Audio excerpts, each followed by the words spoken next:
fierce words from the White House ahead of a key deadline as the president seeks a deal with Iran. President Trump setting an 8 p.m. deadline for a deal that would hopefully bring a resolution to the fight over the Strait of Hormuz. The U.S. and Iran exchanging strikes already today, including the U.S. hitting a key Iranian oil hub off of Iran's coast, and the president continuing his threats on the regime, warning this morning that a, quote, whole civilization will die tonight.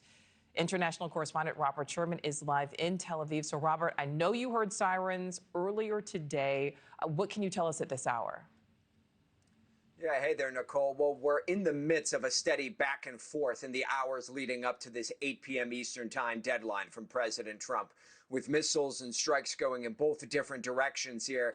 The Americans striking military targets on Kharg Island today. You've certainly heard that site before and the significance to Iran's oil industry. U.S. officials emphasizing that none of the oil sites on it were impacted. But that being said, Nichole, the president has not taken any of these energy infrastructure sites off the table if 8 p.m. Eastern time comes and goes without a deal. From the Israeli side, we just heard from them moments ago saying that they attacked a senior commander in the Qatam al-Anbiya headquarters this evening. But we've also seen them targeting air defense systems like the ones you're seeing on your screen, and also railway systems, bridges as well, which they say were being used to move weapons around the country.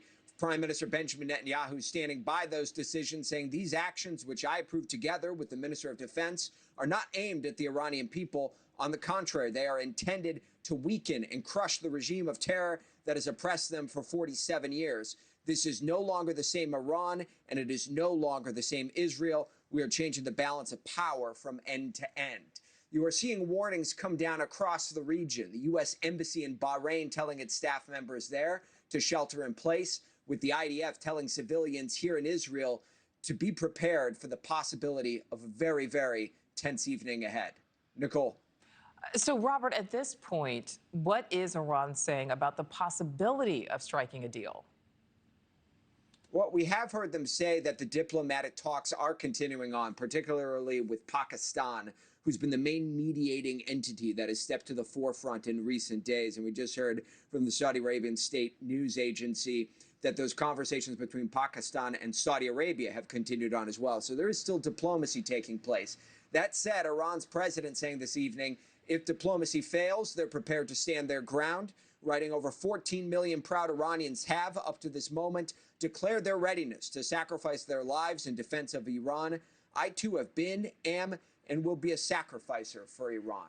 And the Iranian government has told some of their supporters, in order to be out and about near some of those most sensitive sites, infrastructure facilities in particular, described as being a human chain of sorts. That's what you're looking at on your screen, as some of those supporters of the regime have stepped out into the public eye here. Others have chosen to stay inside as 8 o'clock Eastern time swiftly approaches. Nichole. Thank you for watching. Subscribe below and download our NewsNation app right now on your phone, and you will get fact-based, unbiased news for all Americans.